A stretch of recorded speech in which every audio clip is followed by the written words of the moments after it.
this devotional about. The eternal God is our refuge, and our need of the everlasting arms, Deuteronomy 33:27. God is the only safe place to put your trust.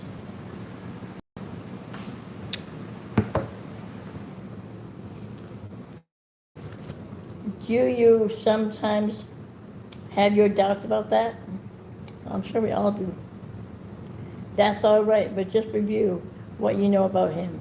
Remember how he took care of his people in scripture time after time, even when they didn't really obey him or stay true to him.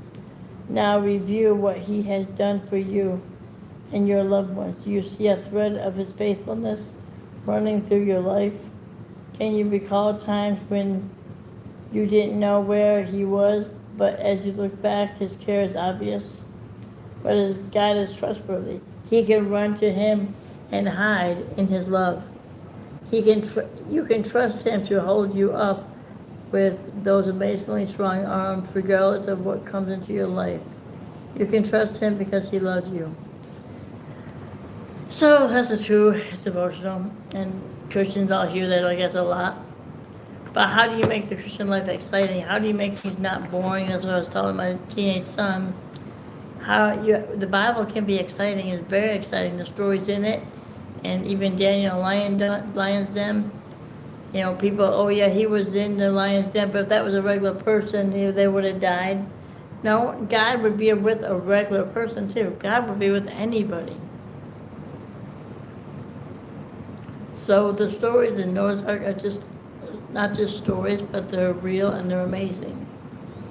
And we can actually learn from them.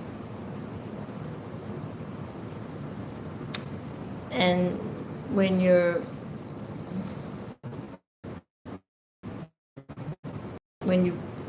count spending the negative and you're struggling, and then you see how God provides and gets you out of it. When you see how God provides and gets you out of it, oh, that's God.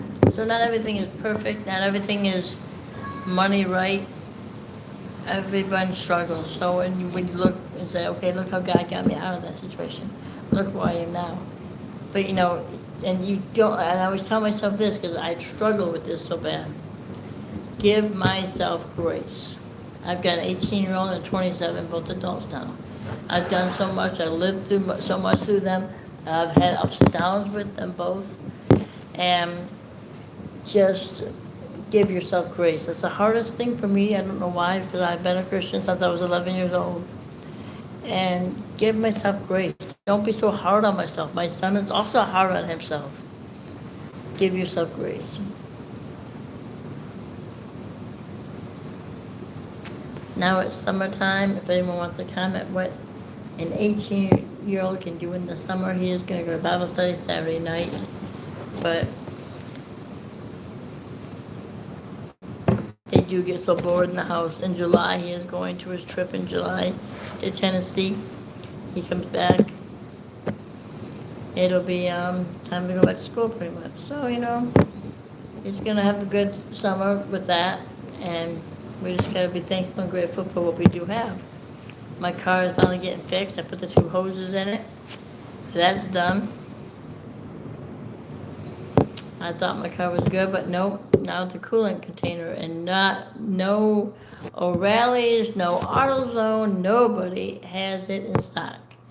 So I gotta wait till tomorrow morning, 7:30, go to O'Reilly's, pick it up, go down the road to Terra Kingdom. They're gonna put it in for nothing for me, and then I'll make my way to work. So work tomorrow till 3. I get up in the morning. I'll make my son some pancakes so he's full in the morning. I guess a hamburger for lunch, and then we'll do dinner. But and that's as far as this Friday. Saturday he's got his Bible study in the evening. So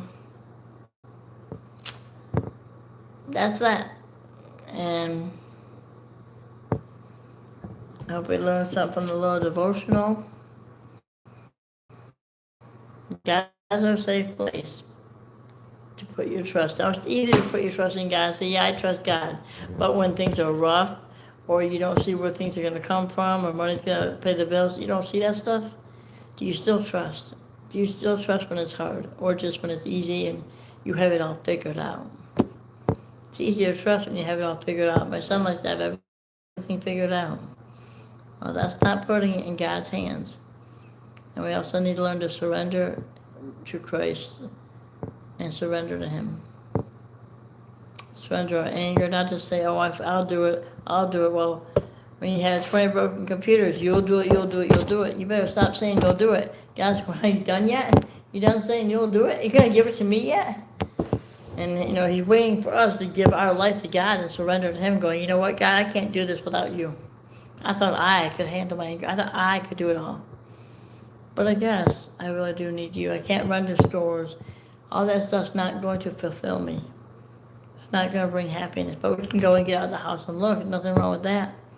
But it's not going to bring fulfillment.